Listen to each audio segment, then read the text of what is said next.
वो उन्होंने बताया कि मेरे सामने किसी ने कहा कि जी हजूर ख्वाजा साहब ने फरमाया है कि सर दाद नदाद दस्त दर दस्त यजीद हक्का के बिनाए ला इला अस्त हुसैन। तो उन्होंने कहा कि ये जो दाल है ये हरफ खफीफ नहीं है, ये हरफ सकील है जिसकी सौत समात पे गिरां गुजरती है। इसलिए ख्वाजा साहब ने ये बात कही तो उन्होंने बुनियादी तौर पे सौत को लड़खड़ा दिया, सौत को गिरां कर दिया, इसमें वो लताफत नहीं है। तो उसके मुकाबले में उन्होंने कहा कि अल्लामा इकबाल का ये शेर देखिए कि में लाला मुनासिब नहीं है मुझसे हिजाब, कि मैं नसीम साउरू से लाला मुनासिब नहीं है मुझसे हिजाब, कि मैं नसीम सहर के सिवा कुछ और नहीं। कहा जो सीन है ये हरफ मुलायम है, हरफ नरम है, हरफ खफीफ है, इसने सौत को आला बना दिया। इसलिए हजरत ख्वाजा साहब के शेर में ये ऐब है, ये नक्स है कि उसका सौती निजाम गिरा है। तो चिराग गोलड़ा रहमतुल्लाह अलैह ने उन्होंने कहा कि मैंने जवाब दिया कि सुनो, इकबाल बात कर रहा है उरूसे लाला से निकाब कुशाई और वसल और कुर्ब में मजीद कुर्बत की।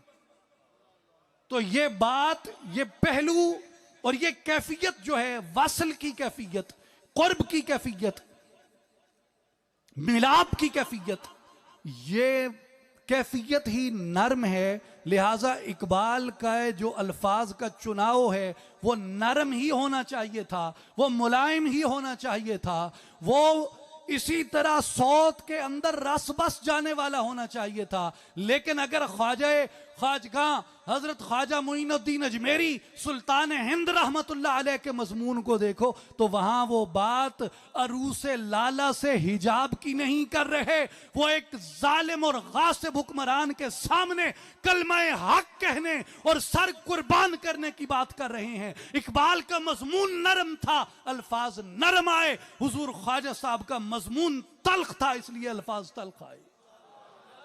तो सरदाद नदाद दस्त दर दस्त यजीद, मजमून गिरा है तो सौत भी गिरा आई।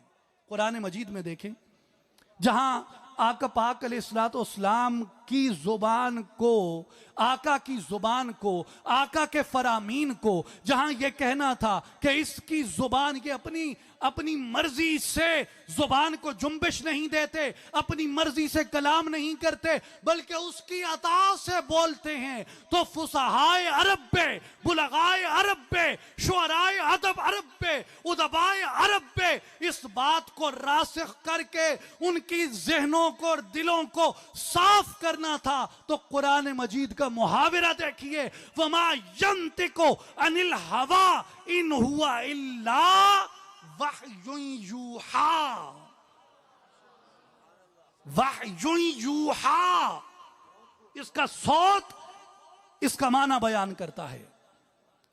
इसी तरह जहां जलजले की बात आई तो इज़ा ज़ुलज़िलतिल अर्दु ज़िलज़ालहा, तो किसी को माना पता ना भी हो तो अल्फाज की अदायगी से सौत के जो असरात पड़ते हैं समात पे वो बता देते हैं कि यहां बात कोई जलजले की, थरथराहट की हो रही है। तो इसलिए अल्लाह तबारक व तआला ने कुरान मजीद में, अब ये मुश्किल वादी से आप गुजर आए, अब आइए एक चमन के अंदर दाखिल होते हैं। और वो चमन ये है कि अल्लाह तबारक व तआला बास जगह पे जिस असलूब से आयात मुबारका इरशाद फरमाता है उसका मतलब यह होता है कि इस बात को इसके कारी, इसके आलिम, सुनने वाले, पढ़ने वाले के दिल में रासिख कर दिया जाए और इस तरह रासिख हो जाए कि रूह तो निकल जाए मगर ये बात उसके सीने से ना निकले। इसलिए अल्लाह ताला ने अपनी तौहीद से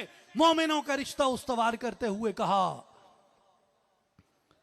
और यहां कुरान का जोर बयान देखिए और एक दूसरे के साथ जुड़े हुए लफ्जों के नगीने और उसकी सिफात का तसलसल बयान देखिए।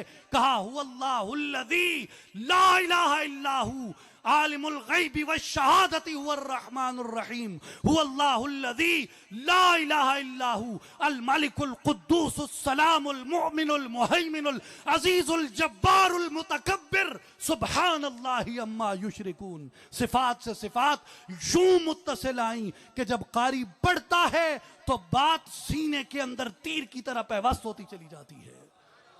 ये तौहीद को रासिख किया सीनों में, ताल्लुक बिल्लाह को रासिख किया सीनों में। अब इस सारी गुफ्तगू को अगर आप एक खुलासे के अंदर ढालें तो मैं आपसे गुजारिश करूंगा कि सूरह अहज़ाब को खोलिए, जहां मेरे हबीब मुस्तफ़ा सल्लल्लाहु अलैहि वसल्लम की ज़ात गिरामी से ताल्लुक बिर रसूल को मोमिनों के सीनों के अंदर रासिख करना मकसूद था। वहां कहा या अय्युहन नबिय्यु इन्ना अरसलनाका शाहिदन व मुबश्शिरन व नज़ीरन व दाइयन इलल्लाहि बिइज़्निही सिराजम मुनीरा।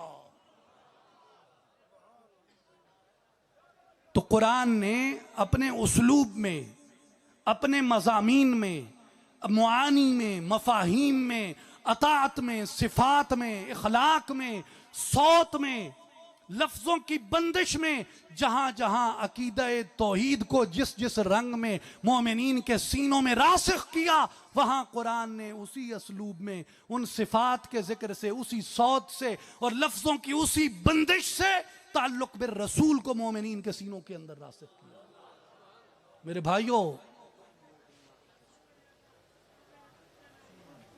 भाइयों और बुजुर्गों, मेरे दोस्तों और साथियों,